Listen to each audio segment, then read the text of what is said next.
Committee آپ کو خوش آمدید کہتا ہوں۔ اس کے ساتھ ساتھ قاری شیخ یعقوب سربراہ تحریک حرمت رسول صلی اللہ علیہ وسلم آپ بھی تشریف لائے، آپ کو بھی خوش آمدید کہتا ہوں۔ انتہائی معذرت ان دوستوں سے، ان اسکالر سے، انٹلیکچوئل سے کہ جنہوں نے اس نشست میں گفتگو کرنا تھی، چونکہ ایک ایمرجنسی باہر لگی رہی پروٹیسٹ کی وجہ سے اور ایک ایمرجنسی یہاں پر بھی رہی۔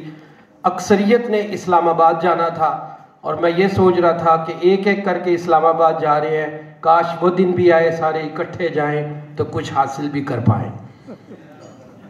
میدان سیاست کے انتہائی جہاں دیدہ اور سنجیدہ ہم سب کے پسندیدہ جناب فرید پراچا سے ملتمس ہوں کہ تشریف لائیں اور آج کے عنوان کے حوالہ سے فکر و خیال کا اظہار فرمائے۔ جماعت اسلامی کے رہنما جناب فرید پراچا۔ الحمدللہ رب العالمین والصلاة والسلام علی سید المرسلین وخاتم النبیین وعلی آلہ واصحابہ اجمعین۔ قابل احترام آغا سید جواد علی نقوی صاحب، حضرات علماء کرام، مشائخ اعظام، انتہائی قابل احترام مہمانان گرامی، شکر گزار ہیں ہم سب علامہ جواد نقوی صاحب کے اور ان کے منتظمین کے کہ آج ایک انتہائی تاریخی کانفرنس کا اہتمام کیا گیا ہے اور عنوان اس کا بہت اہم ہے۔ یہ وحدت امت کانفرنس ہے اور اس کا عنوان رحمت للعالمین والرحماء بینہم ہے۔ یہاں میں یہ بات عرض کر دوں کہ قرآن پاک نے مسلمانوں کو کہیں بھی قوم نہیں کہا، جہاں بھی کہا ہے امت کہا ہے۔ قوم اور امت میں فرق ہے، قوم عصبیتوں سے بنتی ہے، امت عقیدے سے بنتی ہے۔ قوم زبانوں، علاقوں، نسلوں سے بنتی ہے، امت ایمان سے بنتی ہے۔ ہمیں امت بنایا گیا ہے اور تین پہلو اس کے بیان کیے گئے ہیں۔ ان ھذہ امتکم امۃ واحدہ، یہ تمہاری امت امت واحدہ ہے۔ کئی امت وسط کہا گیا ہے، وَكَذَلِكَ جَعَلْنَاكُمْ أُمَّةً وَسَطًا لِتَكُونُوا شُهَدَاءَ عَلَى النَّاسِ، اور کہیں مسلمانوں کو خیر امت کہا گیا ہے، كُنتُمْ خَيْرَ أُمَّةٍ أُخْرِجَتْ لِلنَّاسِ، دنیا کی سب سے بہترین امت ہو، اور اس لیے بہترین ہو کہ تمہیں ساری انسانیت کے لیے نکالا گیا ہے، اور ٹاسک تمہارا کام یہ ہے تَأْمُرُونَ بِالْمَعْرُوفِ، دنیا میں نیکی کا حکم قائم ہو جائے، وَتَنْهُونَ عَنِ الْمُنْكَرِ، اور برائیوں سے دنیا کو روک دیا جائے۔ جس پیغمبر انسانیت کے بارے میں آج ہم یہاں جمع ہیں، اللہ تبارک و تعالی ہمیں ان کی غلامی کے شرط کے بدلے دنیا کے اندر وہ عروج عطا کرے جو امت مسلمہ کا حق ہے۔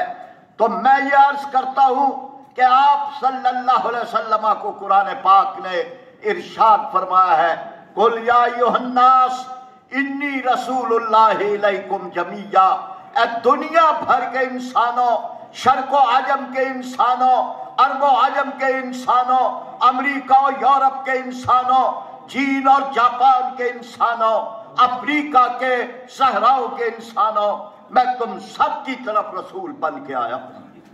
اب یہ آپ سب کے لیے رسول ہے۔ قرآن پاک اس کے بارے میں بھی ارشاد فرمایا گیا کہ اس کی حفاظت کا ہم نے ذمہ لیا ہے اور یہ قیامت تک یہ محفوظ ہے۔ یہ دین مکمل دین ہے اور اس کے بعد اب ہماری ذمہ داری ہے امت کی، اور امت میں خاص طور پر علماء کرام کی، جن کو کہا گیا ہے کہ العلماء ورثۃ الانبیاء، علماء انبیاء کے وارث ہیں۔ وہ اس سے زیادہ کون اس بات کو جانتا ہے کہ وَلَا تَنَازَعُوا فَتَفْشَلُوا وَتَذْهَبَ رِيحُكُمْ، یہ تنازعات میں پڑو گے دنیا سے تمہاری ہوا اکھڑ جائے گی، آج ہماری ہوا اکھڑی ہوئی ہے دنیا سے. دنیا کے کسی ملک پہ مسلمانوں کی کوئی فوج حملہ آور نہیں ہے، لیکن ہمارے فلسطین پہ یہودی کا قبضہ، ہمارے کشمیر پہ ہندو کا قبضہ، اور دنیا بھر کے اندر مسلمانوں کو آج کہیں جنازے نکلتے ہیں تو مسلمانوں کے لاشیں اٹھاتے ہیں، تو مسلمان زخمیوں کو پہنچاتے ہیں، تو مسلمان خیمہ بستیاں ہیں تو ہماری ہیں. تو آج اس بات کو دور کس نے کرنا ہے؟ علماء کرام کی یہ ذمہ داری ہے جن کو آج اس مجلس کے اندر صدر نشین کیا گیا ہے. میں بہت ساری باتیں چھوڑتے ہوئے اس لیے کہ دیگر علماء کرام یہاں تشریف رکھتے ہیں آج یہ بات عرض کروں گا کہ اب وقت آ گیا ہے. یہ فائنل میچ ہے مغرب کے ساتھ، مغربی تہذیب کے ساتھ اور سیکولر طبقے کے ساتھ یہ فائنل میچ ہے. اور اس فائنل میچ کے موقع پہ اب ہمیں یہ دیکھنا ہے کہ ہم اختلاف کے ساتھ یا اتحاد کے ساتھ اسے جیت سکتے ہیں. اس میں کوئی شک و شبہ نہیں ہے. وہ جو اقبال نے کہا کہ ہو حلقہ یارا تو برے شم کی طرح نرم، اور رزم حق و باطل ہو تو فولاد ہے مومن. یہ رزم حق و باطل تو برپا ہے، ہم فولاد نہیں بنے. ایک اچھی خبر افغانستان سے آئی لیکن اسے اور آگے بڑھنا ہے. اور میں اس بات کے ساتھ اپنی بات کو اختتام کی طرف لا رہا ہوں.